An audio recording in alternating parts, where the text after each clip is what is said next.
नमस्कार साथियों आज का वीडियो बेहद महत्वपूर्ण है। महत्वपूर्ण क्यों है कि देखिए, पुराना बैनामा एक केस था, वो आपको पूरा दिखाएंगे। अभी आपने देखा होगा, पुराना बैनामा मान्य हुआ और नया रजिस्ट्री जो है वो कैंसिल हुआ।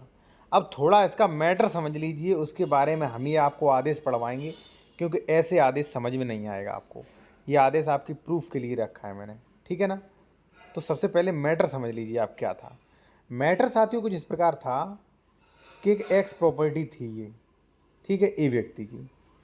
तो ए ने ये प्रॉपर्टी क्या किया, 2008 में जो थी वो बी को बेचती थी, ठीक है। बी ने क्या करवा लिया था, बी ने करवा लिया था रजिस्ट्री, ठीक है, और उसने कब्जा भी कर लिया। और 2024 तक जो है उन्होंने दाखिल खारिज भी नहीं करवाया। तो आप समझ सकते हैं, कम से कम 12-13 साल तो बना, बिल्कुल कम से कम मान लीजिए 12-13 साल से उन्होंने दाखिल खारिज नहीं करवाया था, ठीक है। हालांकि इनकी लापरवाही थी। अब यही व्यक्ति ए ने 2019 को क्या किया, 2019 को सी व्यक्ति के पक्ष में रजिस्ट्री कर दी, इसी की रजिस्ट्री, ठीक है। और सी का जो था इसमें दाखिल खारिज भी हो गया। समझिए, सी का दाखिल खारिज हो गया। अब बी ने कर दिया केस सी के ऊपर कि भाई ये जमीन पहले मैं खरीद चुका हूं, इसका दाखिल खारिज आपने गलत कर दिया। तो न्यायालय ने यह आदेश दिया कि भाई बी ने पहले खरीदा था तो बी वाली रजिस्ट्री मान्य होगी, 2019 वाली रजिस्ट्री मान्य नहीं होगी। यहां तक कि दाखिल खारिज भी इनका जो था 5-6 साल बाद कैंसिल कर दिया। तो जो लोग ये समझते हैं ना कि हमने जमीन खरीद ली, दाखिल खारिज हो गया तो कोई दिक्कत नहीं होगी, ऐसा नहीं है। अब ये आदेश पढ़ लीजिए। इससे पहले साथियों एक चीज और, अगर आप कानूनी सलाह लेना चाहते हैं किसी भी मैटर पर, तो कॉन्टैक्ट नंबर वीडियो के डिस्क्रिप्शन में मेंशन किया गया है। या आप प्रॉपर्टी खरीद रहे हैं, परचेज कर रहे हैं, खरीद चुके, उसका डॉक्यूमेंट्स वेरिफिकेशन करवाना चाहते हैं कि ये प्रॉपर्टी सही है कि नहीं, विवादित तो नहीं, सरकारी जमीन तो नहीं, श्रेणी नंबर तो नहीं, डबल रजिस्ट्री तो नहीं, तो ये चीजें आप चेक करवा सकते हैं, ठीक है। कॉन्टैक्ट नंबर आपको वीडियो के डिस्क्रिप्शन में मिल जाएगा। अब देखिए ये कह क्या रहा है, ये आदेश सुन लीजिए आप। इसके अलावा 2 आदेश और हैं जो लोगों के साथ फ्रॉड हुआ जमीन खरीदने पर, वो भी आपको दिखाएंगे। इसलिए कह रहा हूं भाई, काफी फ्रॉड होते हैं। आप जो है डॉक्यूमेंट्स अवश्य चेक कराएं। आप मान लीजिए कोई प्रॉपर्टी परचेज कर रहे हैं तो आप मुझसे कंसल्टेशन कर सकते हैं, बेहतर, ठीक है, लीगल एडवाइस ले सकते हैं ओनली 190 रुपीज में। प्रस्तुत बाद में वर्तमान कार्रवाई श्रीमती शीतला, मान लीजिए आप शीतला देवी, ठीक है, तहसील घुलोर, जिला मैनपुरी, पुनर्स्थापन प्रार्थना पत्र 12/17/2021 को दिया इन्होंने। भाई 2019 में जमीन दूसरे व्यक्ति ने खरीद ली, दाखिल खारिज भी करा लिया, 2021 में उन्होंने पुनर्स्थापन प्रार्थना पत्र लगाया। प्रार्थी द्वारा अपने प्रार्थना पत्र में उल्लेख किया कि प्रश्नगत वाद में प्रार्थी या प्रभावित पक्षकार है। उक्त वाद में पूर्व एक पक्षी आदेश जो है 2019 तथ्यों के विपरीत होने के कारण निरस्त होने योग्य है।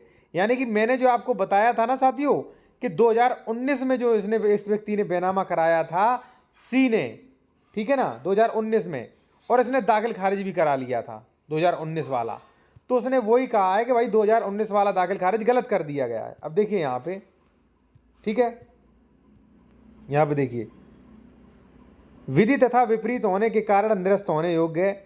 वादग्रस्त भूमि गाटा संख्या 1534/3 रकबा बैनामा विक्रेता दिनांक 18/1/2008 को प्रार्थिया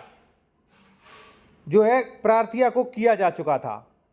ऐसी स्थिति में विक्रेता ने जो विक्रेता था, पुनः जमीन बेचने का अधिकार नहीं है, ठीक है। डबल रजिस्ट्री हो गई और लास्ट वाली रजिस्ट्री जो कैंसिल होगी। अर्थात विक्रेता द्वारा पुनः दिनांक 6/5/19 को किया गया बैनामा प्रभाव से शून्य है। ऐसी पत्रावली जो है आदेश दिनांक पारित 2022 जो है वो निरस्त होने योग्य है। यानी कि साथियों इसमें क्या हुआ फिर कि जिस व्यक्ति ने बाद में बैनामा करवाया था, भाई 2008 में बैनामा हो गया तो जमीन तो इसकी हो गई, और जिसने 2019 में अपना कराया था बैनामा सी ने, ठीक है, उसका जो है 2019 का कैंसिल हुआ और उसने 2019 के बैनामा के आधार पर 2022 में दाखिल खारिज करवाया, तो दाखिल खारिज भी कैंसिल हुआ। स्पष्ट आदेश आप देख सकते हैं।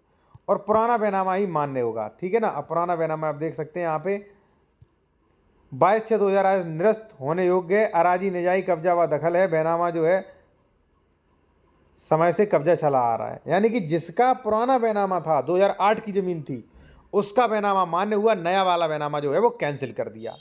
अब ये 2 आदेश और देखिए, अगर आप ज़मीन वगैरह खरीद रहे हैं तो ये देख लीजिए, आदेश काफ़ी महत्वपूर्ण है ये इधर साइड, ठीक है। उससे पहले एक चीज़ साथियों और, अगर आप इस वीडियो पर स्पेशल मेंबर बनना चाहते हैं इस चैनल के, तो आप ओनली 59 रुपीज़ में चैनल को अभी जाके ज्वाइन कर सकते हैं। अब देखिए 59 में आपको फ़ायदा क्या मिलेगा, काफ़ी फ़ायदा मिलेंगे, कमेंट्स का तुरंत रिप्लाई मिलेगा आपको, नए कानूनी प्रीमियम अपडेट्स मिलेंगे आपको, जो कि इस नॉर्मल वीडियो में नहीं मिलती, और स्पेशल वीडियो आपको मिलेंगे जिसमें काफ़ी स्पेशल जानकारी प्रक्रियाएँ होंगी नए वकीलों के लिए, ठीक है। अब देखिए ये क्या कह रहा है वो आप जान लीजिए, ठीक है। अब ये मैटर समझ लीजिए, ये दूसरा वाला क्या था वो आप समझ लीजिए।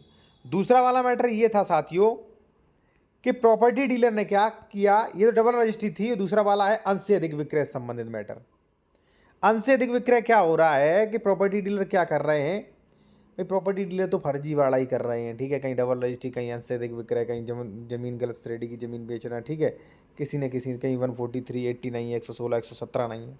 तो ये चीज़ें आप चेक करिए, ठीक है। अगर मान लीजिए आप पहली बार परचेज़ कर रहे हैं, या मान लीजिए जानकारी आपको बहुत ज़्यादा नहीं है, तो आप मुझसे भी संपर्क कर सकते हैं। कॉन्टैक्ट नंबर आपको वीडियो की डिस्क्रिप्शन में मेंशन किया गया है। अब देखिए इस वाले केस में क्या हुआ वो आप जान लीजिए। इस वाले में ये 2 आदेशों में कि जैसे प्रॉपर्टी डीलर ने खरीदी 1000 स्क्वायर मीटर ज़मीन, और इसने कब्जा कर लिया थोड़ा ज़्यादा और बेच दी 1200 वर्ग मीटर ज़मीन। अब 1200 बेची 1000 तक तो कोई दिक्कत नहीं, दाखिल खारिज होगा, लेकिन 200 वर्ग मीटर का तो दाखिल खारिज तो होगा नहीं, कभी ना कभी कब्जा भी हटेगा। तो जब लास्ट वालों ने दाखिल खारिज के लिए अप्लाई किया तो तहसीलदार ने दोनों आदेश कैंसिल कर दिए। यहाँ पे आप देखें थोड़ा ज़्यादा वो हो गया है, यहाँ पे आप देखिए, ठीक है ना, यहाँ पे आनंद बनाम इंतजार निरस्त किया जाता है। आदेश का अमल दरामद खतौनी पर इस आशय से किया जाता है कि विक्रेता द्वारा अंश से अधिक विक्रय कर दिया गया। वही मैं कह रहा हूँ कि अंश से अधिक विक्रय कर रहे हैं भाई प्रॉपर्टी डीलर्स, ठीक है। अब देखिए ये वाला नीचे देखिए, अमित कुमार बनाम इंतजार सह खातेदार इंतजार पुत्र मुश्ताक खाते पर शून्य अंश होने के कारण निरस्त किया जाता है, ठीक है ना। तो भाई ये मत समझिए कि रजिस्ट्री हो गई ज़मीन बिल्कुल ओके, नहीं, रजिस्ट्री से पहले मैंने 90 प्रविष्टियाँ बताई आपको, वो चेक करिए भाई, ठीक है ना। ये मत समझिए कि ज़मीन रजिस्ट्री हो गया, ज़मीन रजिस्ट्री हो गया, कैंसिल भी हो सकता है, रेस्टोरेशन भी हो सकता है, सब कुछ हो सकता है, ठीक है। तो इसी के साथ साथियों अगर वीडियो अच्छा लगा हो तो लाइक करें, और मान लीजिएगा अगर आप लीगल एडवाइस लेना चाहते हैं, डॉक्यूमेंट्स वेरिफिकेशन करवाना चाहते हैं, तो कॉन्टैक्ट नंबर वीडियो की डिस्क्रिप्शन में मेंशन किया गया है, फीस यहाँ पे मेंशन की गई।